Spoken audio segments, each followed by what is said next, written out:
Ant Group, backed by Jack Ma, has harnessed Chinese semiconductors to create AI training techniques that could slash costs by 20%.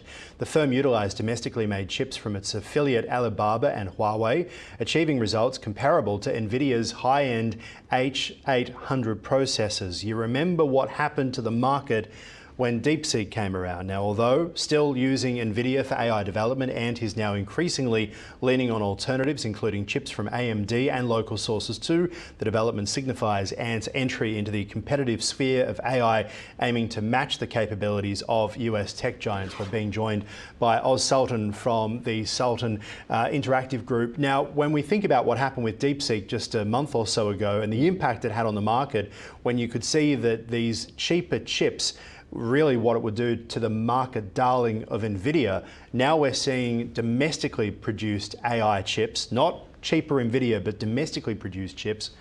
In this Bloomberg exclusive article, what do you think will happen?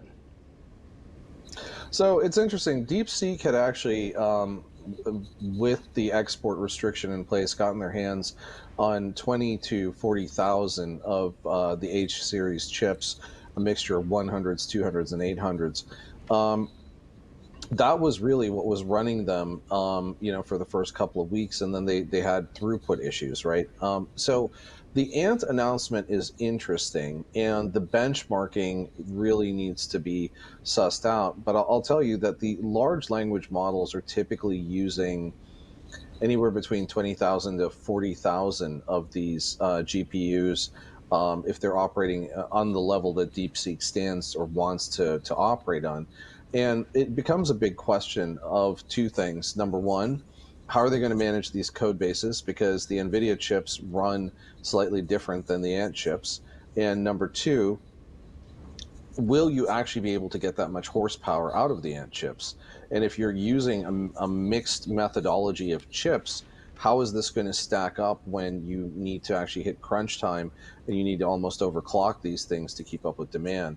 So the energy consumption aspect of this is very interesting. That's at least heartwarming.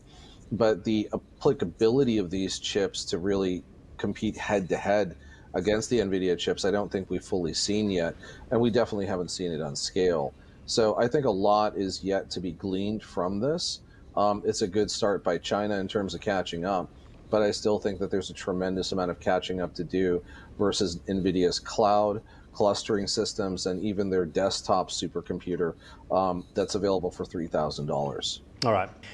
So Oz, when it comes to what they're actually trying to do here, are they trying to compete with US chip makers, or are they trying to impact the US economy?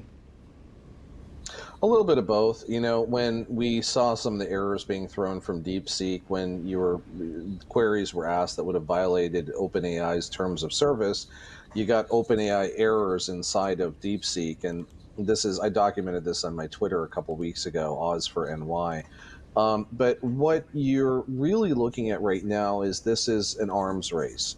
And this is an arms race for not just computing horsepower, but also how much computing horsepower can be deployed with the minimum amount of power consumption.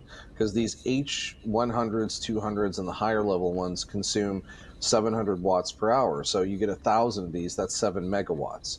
If they've got a 20% reduction, that's great. They're at 5, you're somewhere between 6 and 7. But the big question still is, can these perform at the same level? Can they process tokens, which effectively is like 3 bytes of data, at the same level? And can they deliver at the same level? And I think we're going to see that in the coming months. This is a definite move by them to position themselves for relativity inside of this market space. But we'll see how powerful they are, the more that folks use this, and what they see as the challenges with DeepSeek 1. Do those continue with, the Jack Ma AI as well as DeepSeek 2?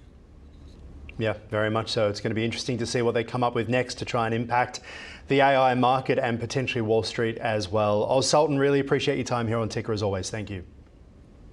Thanks for having me.